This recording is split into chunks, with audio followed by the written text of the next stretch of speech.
Bonjour à tous, bienvenue dans Racing Channel numéro 33 de novembre. Racing Channel qui a planté ses caméras, comme vous pouvez le constater à côté de moi, lors de l'International Motor Show de Luxembourg, qui a eu la gentillesse de nous accueillir. Exposition où l'on a pu admirer les bolides dont certains ont animé la saison 2017, autant auto que moto, en plus de voitures pour amateurs du genre, de tuning et des démonstrations de drift à couper le souffle. Au sommaire de cette émission, un programme extrêmement chargé avec du rallye national, provincial, international, du circuit avec de l'inter et du national, et en plus, à ne surtout pas manquer, un reportage sur Mathilde. Mathilde, une jeune femme unijambiste qui, à force de courage et de persévérance, a disputé le rallye du Condro en tant que copilote. Allez, on part tout de suite vers les circuits, et plus particulièrement celui de Zolder. Les Pinets de Limbourgeoise accueillaient la finale de l'European VW Fun Cup, une course toujours très spectaculaire sur ce circuit, pleine de suspense et de rebondissements sur des images de Prodiff et Chronos Events. C'est parti!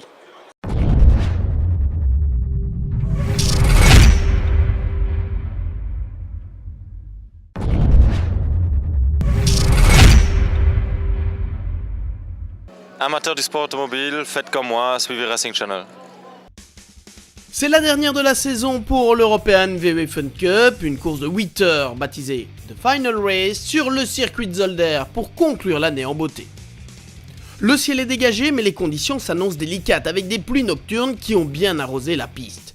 La grille de départ dépend partiellement d'un tirage au sort et c'est Mikel Lenders sur la numéro 44 de Jack Motors by MTE qui se place en pôle devant Fred Capras sur la 280 de Socarden by Milo. La deuxième ligne est composée de Guillaume Mondron sur la 277 Allure Team qui sont déjà champions, je vous le rappelle, et de Fred Bouvy sur la 274 de Flying Chicken by Allure. Enfin, on retrouve en troisième ligne Mathieu De Trier sur la 291 Bustin Motorsport et Timo Vanimp sur la 888 AC Motorsport. Voilà les 6 premiers qui vont emmener un peloton de 39 VW Fun Cup pour 8 heures de course. Et dès le départ, ça se bouscule quelque peu avec un Fred Capras qui vient tasser Mikel Lenders, mais qui parvient à virer en tête dans le premier virage, emmenant dans sa roue Guillaume Mondron. Mikel Lenders est passé, lui, à la 3e place. Je vous propose de plonger directement à bord, dans la bagarre, avec Gilles Magnus, au volant de la 290 du Come To You Racing.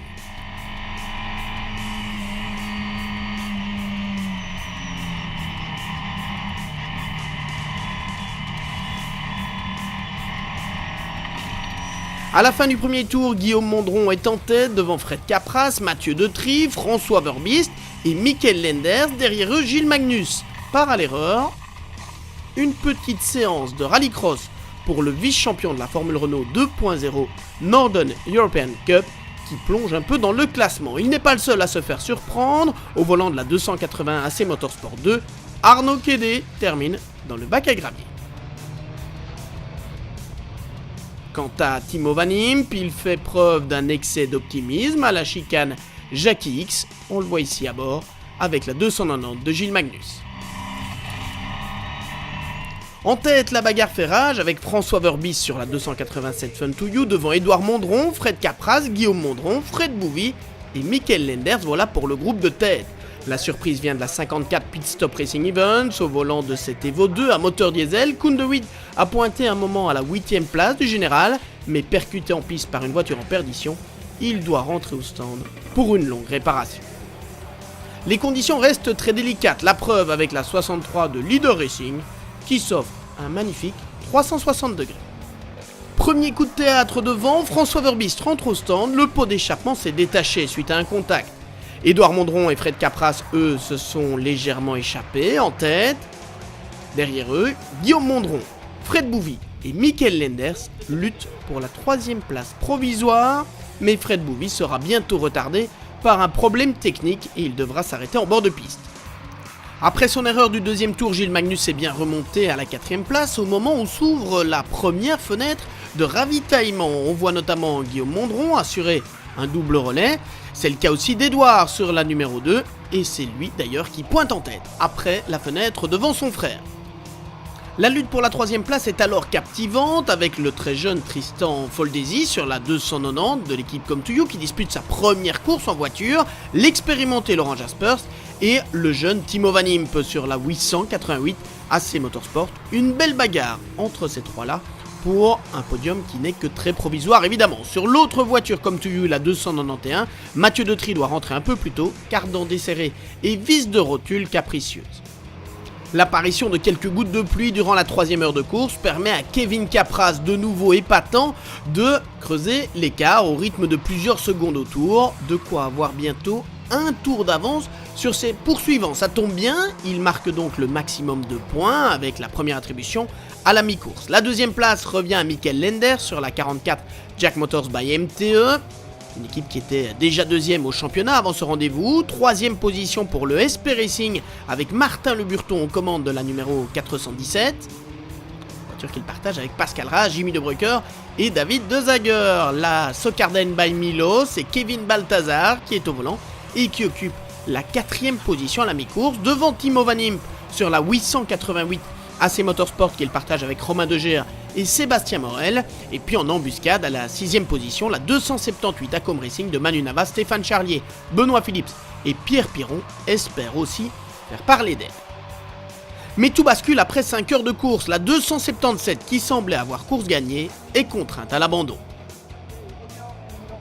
J'étais à fond en 5e tout simplement, mi-régime on va dire, donc sur la plage régime maximum. La voiture a légèrement ralenti, il y a eu un très gros bruit, j'ai tout de suite débrayé, le moteur s'est coupé, on essaie de le rallumer mais il n'avait pas envie. Alors que le soleil va se coucher, il reste encore plus d'1h30 de course. À ce moment, la 44 est confortablement en tête, mais l'équipe Jack Motors commet une erreur en faisant faire un double relais à Mikel Lenders en fin de course. Or, celui-ci a fait un relais de trop et la voiture doit revenir une nouvelle fois dans la pit lane pour un changement de pilote, de quoi voir la victoire lui échapper. Tout profit évidemment pour la 280 de Socarden by Milo qui n'en demandait pas tant. Kevin Balthazar, Fred Capraz, Lorenzo Doniaco et Christophe Nivarlet terminent donc la saison sur la plus haute marche du podium. On l'attendait tellement et avec toute la malchance qu'on a eue cette année, je pense qu'elle est vraiment méritée. Et on a fait tous un super boulot et c'était vraiment une course super amusante et stressante à la fois.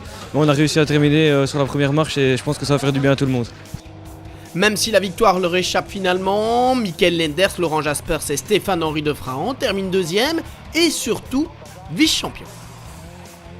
La course régulière de la 278 Acom Racing est récompensée par une troisième place pour Manu Nava, Stéphane Charlier, Benoît Phillips et Pierre Piron qui leur permet également de rentrer dans le top 5 au championnat.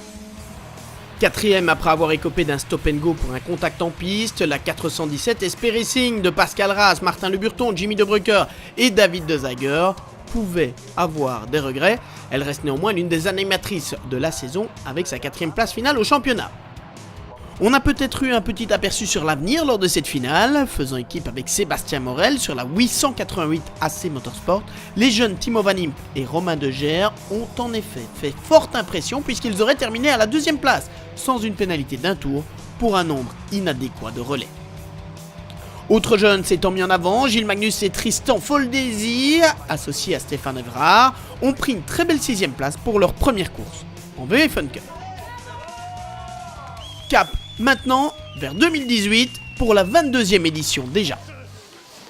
Direction les Pays-Bas dès à présent et le magnifique circuit d'Assen, bien connu des amateurs de MotoGP. Assen où avaient lieu les dernières manches du championnat TCR Benelux, un championnat dont l'avenir paraît incertain, mais nous ne manquerons pas de vous tenir au courant des derniers développements. Les titres étant déjà attribués, ce sont des courses qui se sont disputées sans véritable enjeu, mais comme toujours très spectaculaires malgré le peu de concurrents. Grâce à des images de Chronos Events et Prodif, le TCR Assen, ça donne ça.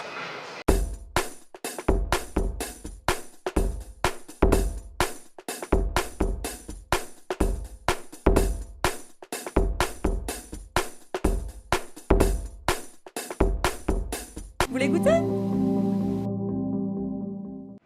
En arrivant dans le paddock du TT Circuit Assen pour la finale du TCR Benelux 2017, 4 pilotes ou équipages sont encore en lice pour la couronne. Benjamin Le Sen est en tête du championnat, lui qui fera équipe avec Tom Coronel. Guillaume Mondron retrouve son frère Édouard. Aurélien Comte et Kevin Abring sont de nouveau associés chez Peugeot. Et Maxime Potty et Mathieu Detry sont en 4e position et toujours en lice, eux aussi. Quand la Leading Car regroupe les concurrents avant le tout dernier sprint du TCR Benelux 2017 sur le TT Circuit Assen, on ne connaît pas encore le nom du champion. Et puis, il y a aussi une dernière victoire à aller chercher pour conclure l'année en beauté. C'est ce qu'espère Denis Dupont qui s'élance depuis la pole position après sa victoire lors de la course précédente. Rick Bruckers et Paul Silius sont juste derrière lui. Guillaume Mondron part depuis la 4e position sur la grille de départ. Au premier virage, Denis Dupont emmène les deux Audi du Bascouton Racing dans son sillage. Aurélien Comte a pris un excellent départ puisqu'il est 4e derrière. Ça se frotte un peu entre Guillaume Mondron et Maxime Potty. Le pilote du team WRT s'offre une séance de drift hors des limites de la piste. Mais il peut revenir sur celle-ci. Nous sommes à bord avec Benjamin Le Sen qui est victime d'une perte de puissance. Regardez comment il se fait déposer par Guillaume Mondron puis doublé par Maxime Potty. Pour le leader du championnat, les choses se corsent. Denis Dupont est en tête, derrière lui, Rick Bruckers et Paul Silius sont de nouveau au coude à coude. Là aussi, on ne se fait pas de cadeau. Maxime Potty, lui, entame sa remontée, il double ici Guillaume Mondron. Et à la fin du premier tour, lors du passage par la chicane, c'est donc Denis Dupont qui mène devant Rick Bruckers, Paul Silius, Aurélien Comte, Maxime Potty et Guillaume Mondron. Malchanceux dans le 3e sprint, on l'a vu avec cet accrochage, Maxime Potty veut terminer la saison en force. Il passe ici Aurélien Comte pour prendre la 4e position. Comme lors du sprint précédent, c'est Grégory Eijkmans qui domine la Renault Clio Cup Benelux en s'imposant largement devant Philippe Huytendal et Martin Vandenberg. On revient en TCR où Benjamin Le Sen évolue pratiquement au ralenti à cause de cette étrange perte de puissance. Le Namurois sait qu'il doit rejoindre l'arrivée pour être certain de coiffer la couronne, et ce quel que soit le résultat de Guillaume Mondron, une 5e place finale sera suffisante. À l'avant, Rick Bruckers commet une petite erreur, et il permet à Maxime Potty de s'infiltrer à l'intérieur pour prendre la 3e place.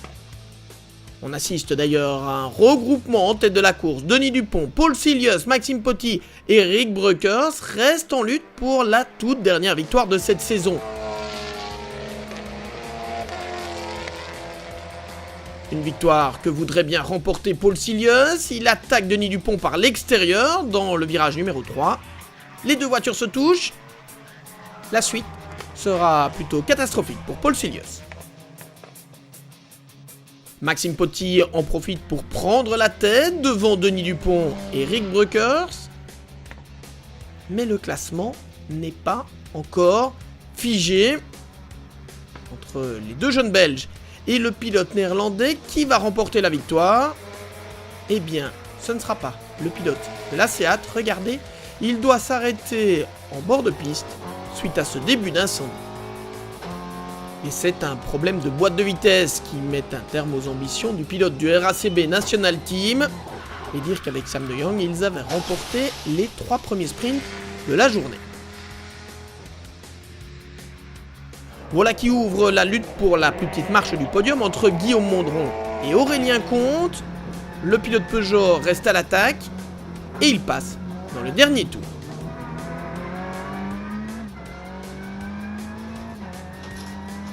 Il n'y aura plus de suspense pour la victoire. Parti 7ème, Maxime Potty a effectué une fantastique remontée pour s'imposer devant Rick Bruckers.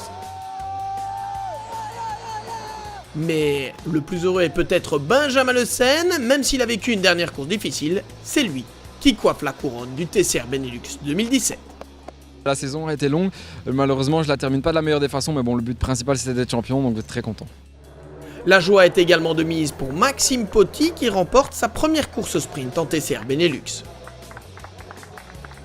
Oui, c'est génial, on termine sur le championnat sur une note positive. Donc on a eu un petit accrochage au sprint 3.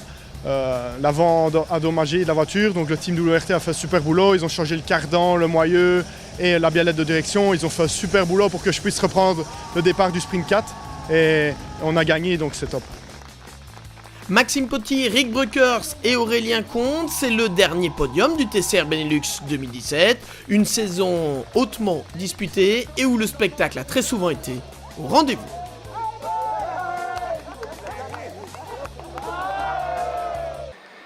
Rallye dès à présent avec un reportage sur un personnage un peu particulier puisqu'il s'agit de Mathilde. Mathilde est une jeune femme unijambiste.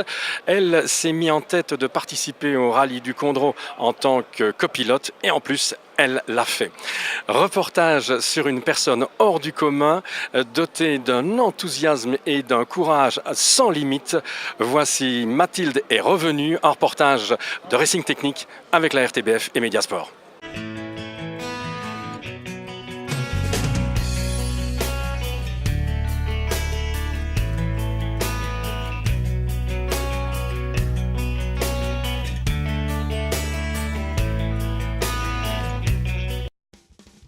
Le rallye du Condro est souvent l'occasion pour des pilotes amateurs de participer à leur rallye.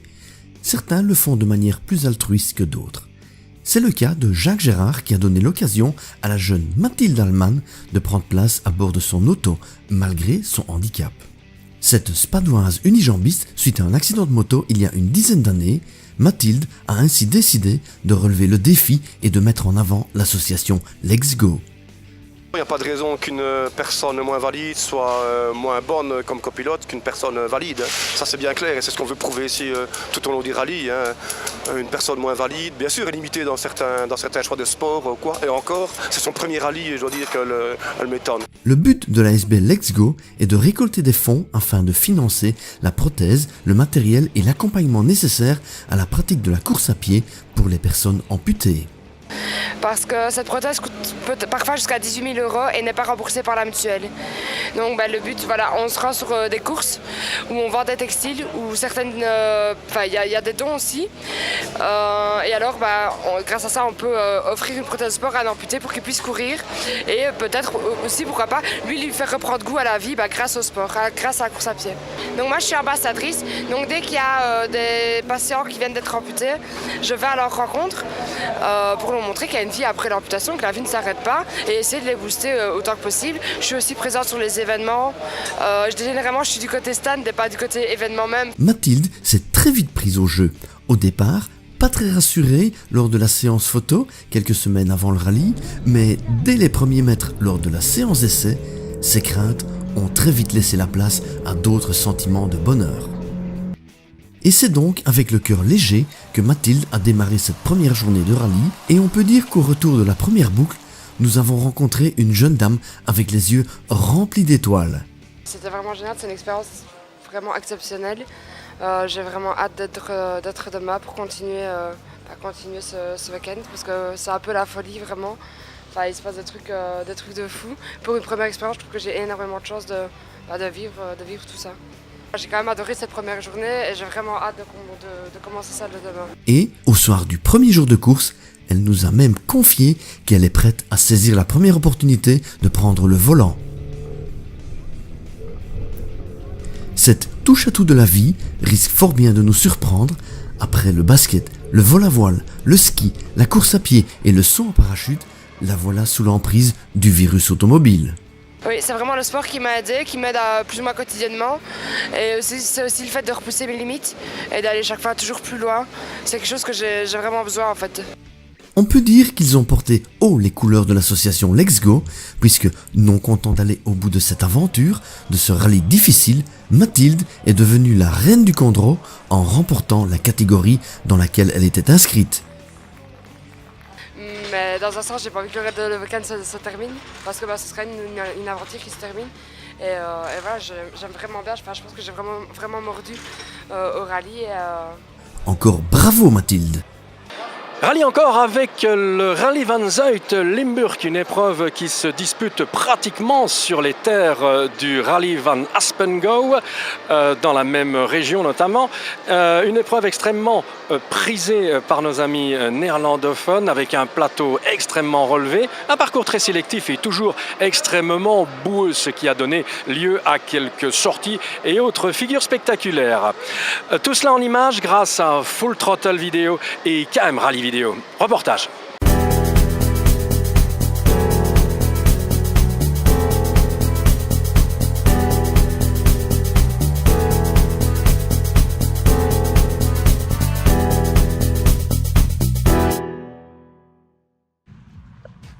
la 3e édition du Zuid-Limburg Rally affichait une nouvelle fois complet.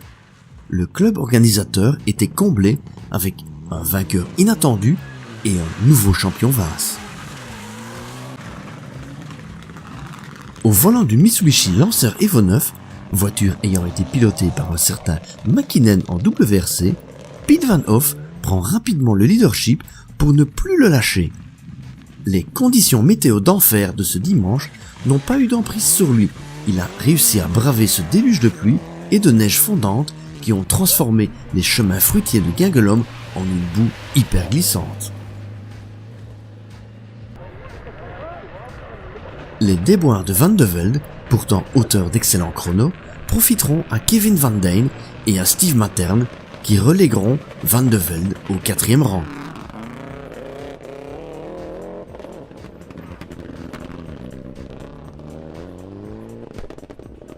Kevin Van Dijn, bien que toujours en apprentissage de sa Fiesta R5, a été surprenant jusqu'à la dernière spéciale et repousse ainsi Steve Matern sur la dernière marche de ce podium à plus d'1 minute. Plus loin dans le classement, la lutte pour le titre devait se jouer entre Steve Beckhardt et Steven Dolphin. Beckhardt partait avec un avantage certain puisqu'il avait repris le leadership lors du dernier Hermikuda Rally et devait faire route vers un 3e titre. Pour cette épreuve, il avait troqué son habituel Citroën DS3 R5 contre une Skoda Fabia R5. Le titre s'est envolé pour lui suite à sa petite escapade du matin dans le fossé dont il a pu heureusement ressortir, mais l'après-midi sonna le glas à Gullman, l'excluant définitivement de la course au titre. Steven Dolphin, qui partait sans grand espoir de titre au volant de sa Clio R3, devait simplement terminer l'épreuve pour empocher les points nécessaires afin de ravir la couronne. Il ne s'en contenta pas et empoche en plus la victoire de classe G.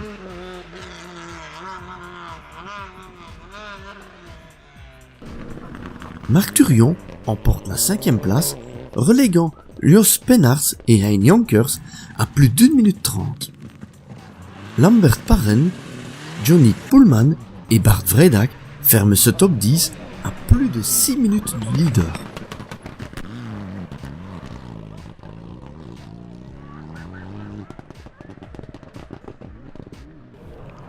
En historique, le titre n'est pas encore joué. Danny Kerkhoff pouvait espérer le décrocher ici à Guingelom, mais pour ce faire, il devait maintenir Bran Fontaine derrière lui. Et ce dernier remporte la catégorie historique.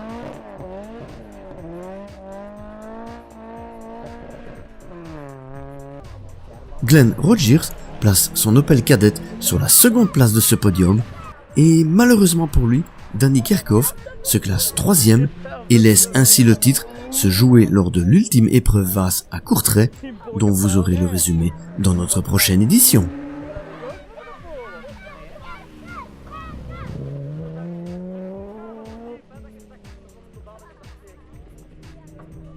Rallye toujours avec un des sommets de la saison belge, j'ai nommé le Rallye du Condro.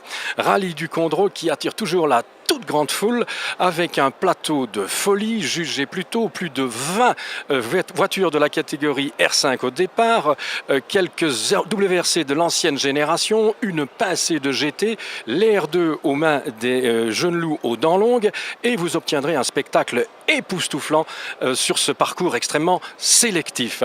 On voit tout ça en images grâce à un reportage de Mediasport, Full Throttle et KM Video.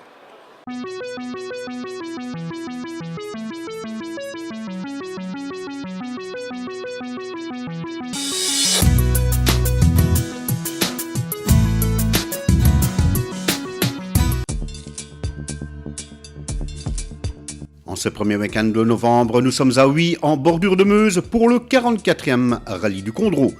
Une 44e édition qui s'annonce à nouveau riche sur le plan sportif et populaire. En effet, celui-ci ne nuit pas à sa réputation, avec une foule de spectateurs venus en masse dès le vendredi pour accueillir les 156 équipages inscrits à cette ultime et dernière épreuve du championnat BRC. Côté plateau, le niveau est à nouveau à la hauteur avec pas moins de 20 R5 en catégorie Rennes. Après avoir invité plusieurs champions du WRC sur cette épreuve utoise, Yves Maton, le directeur de Citroën Racing, opte cette année pour une battle 100% belge au sein de son équipe, en confondant les 3 générations formées par Bruno Thierry, François Duval et Kevin de Merschkal. Mais le public aura aussi les yeux tournés vers les 2 seuls prétendants au titre, Chris Prensen et Vincent Verskuren, dont ce dernier garde un large avantage avec une avance de 12 unités. C'est parti pour le 44e rallye du Condro qui débute avec 2 spéciales, Benin et Perouet Marchin, et dont le départ est donné sous une météo sèche et un ciel bien dégagé. Si Cédric Chorin et Guylain Demévius signent le scratch dans la première ex-aequo, Demévius récidive dans la suivante et rentre leader après les 2 premiers tronçons. Le pilote BMA devance la Fabia R5 de Chris Prensen de 1 seconde 8 et la Peugeot 208 SR5 de Kevin Ambring de 2 secondes 9. La DS3 de Cédric Chorin pointe au 4e rang à plus de 4 secondes et devançant la Ford Fiesta R5 de Adrien Fernemont.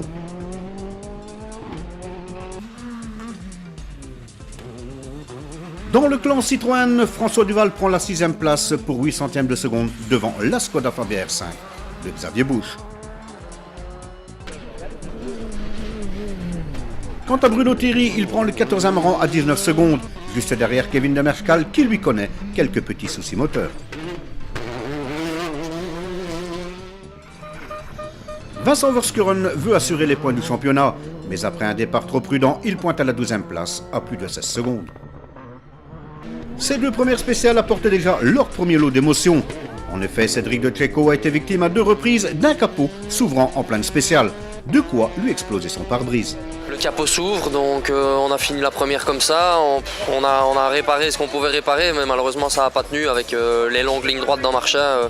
Il s'est relevé à 180 km/h et là il a carrément défoncé le pare-brise, donc voilà, on a dû rouler au pas jusqu'à l'arrivée. Dans les spéciales suivantes, les événements se précipitent avec une sortie de route pour François Duval, abîmant sa DS3 à l'avant droite, il poursuit sa route et reste toujours dans la course. A noter également dans cette même spéciale l'abandon de Michael Albert sur sortie de route. Un tronçon plus loin dans Manzoul, c'est l'abandon pour le leader Guylain Demévius qui sort de la route bloquant pendant quelques minutes la spéciale. Alors que quelques temps forfaitaires doivent encore être calculés, Chris Prensen achève les 5 premières spéciales de la matinée en tête avec une mince avance de 1 seconde devant la Peugeot TCR 5 de Kevin Ambring.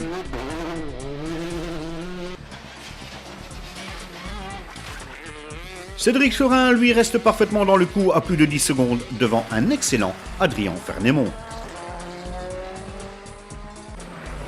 Très surprenant, lui aussi sur sa Fabia WRC, Manuel Canal-Robles clôture le top 5 de la matinée. Quant à la Fabia de Godrive, elle fait un bond de la 12e à la 6e place, à 18 secondes du leader.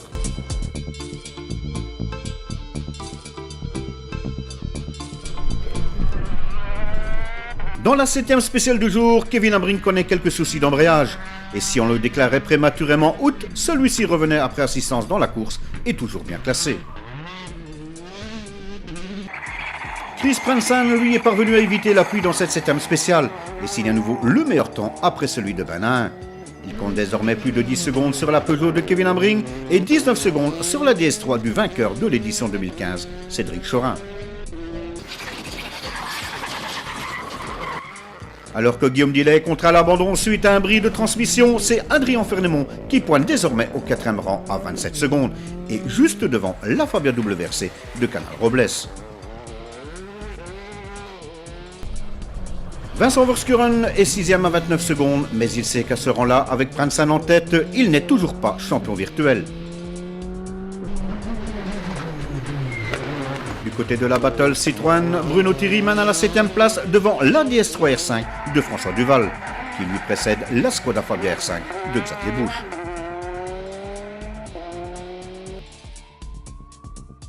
Les 3 dernières spéciales de cette première journée ont permis aux 2 leaders et candidats au titre de monopoliser le haut du classement. En effet, Vincent Verskuren hausse son rythme dans les 3 dernières spéciales et aidé certes par l'abandon de Cédric Chorin dans la spéciale 10 sur problème d'alternateur, Vincent Verskuren s'empare de la 2e place à 38 secondes, derrière la Fabia R5 de Chris Prensen et juste 1 seconde 3 devant la 208 TCR 5 de Kevin Ambring. Pour le moment, nul doute, Vincent Verskuren est virtuellement champion de Belgique. Derrière la Peugeot, on peut dire que c'est chaud. avec un remarquable Manu Canal-Robles sur la Fabia WRC, 4e à 44 secondes. Et en menant dans son sillage la DS3R5 de Bruno Thierry, pointant lui à 53 secondes. Adrien Fernémont pointe au pied du top 5 à 55 secondes devant la Peugeot 208 TCR5 de Guillaume de Mévus, 7e à plus d'1 minute. Quant à François Duval, il partira demain du 8e rang à 1 minute 14 devant la Citroën C4 WRC de Yves Maton et la DS3R5 de Kevin de Merschkal.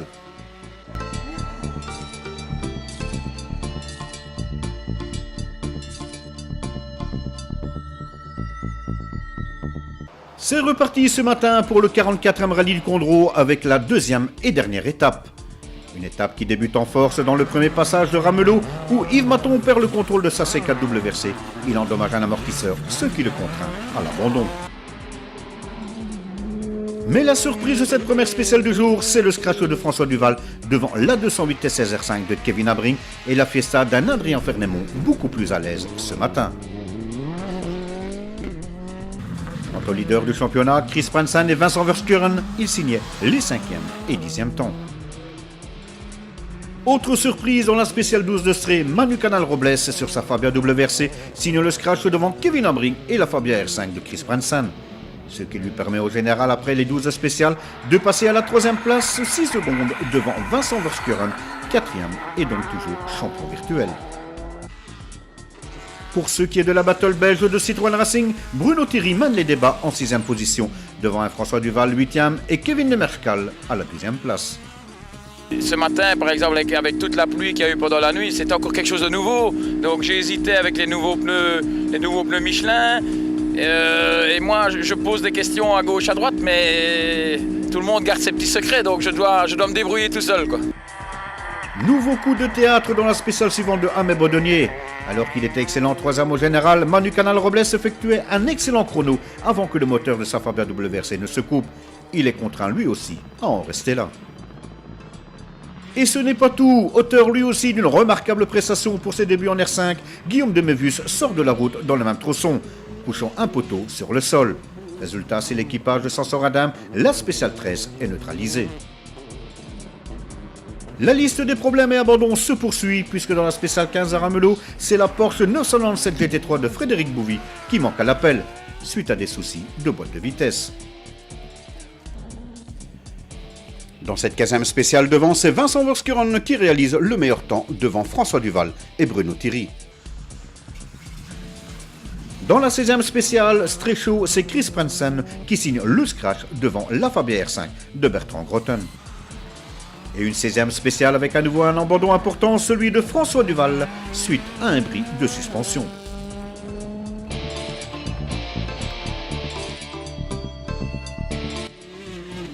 Les deux scratchs des deux dernières spéciales signées par la Peugeot 208 TCR5 de Kevin Abring n'auront rien changé au final de ce 44e rallye du Condro. Chris Pransen et Peter Casper remportent donc l'ultime manche du championnat de Belgique des rallyes avec un avantage de 27 secondes sur le Hollandais Kevin Abring.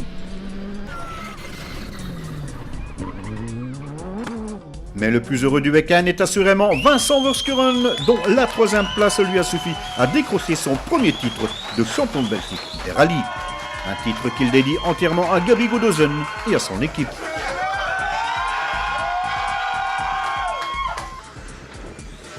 Derrière ces hommes forts de ce Condro, la bataille était royale. Avec un Adrien Fernémont qui a finalement pris l'ascendant sur un Bruno Thierry, dont ses premiers coups de volant sur une R5 restent tout simplement bluffants.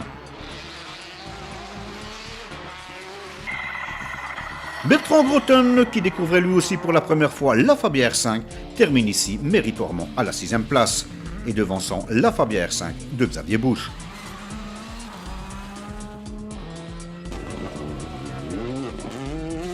Quant à Kevin de Merschkal, pour qui tout n'a pas été simple, termine au 9e rang derrière la Fabia R5 de l'Allemand, Marc Walwen.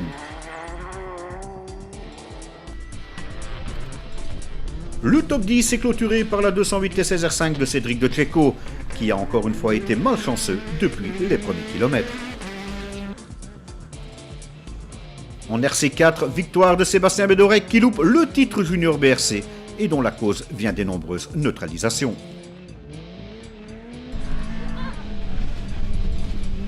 En historique, la victoire et le titre revenaient à l'Opel Ascona de Stefan Frenzy. Ceci avant que le RACB ne le déclasse pour boîte de vitesse non conforme. La victoire revenait donc à la MK1 de Renault Vered et le titre de champion de Belgique à Robin Maas. Voilà, c'est donc sur la victoire de Chris Prensen et Peter Casper et le titre de champion de Belgique des rallyes de Vincent Verschuren que se clôture non seulement le 44e rallye du Condro, mais aussi le championnat BRC 2017.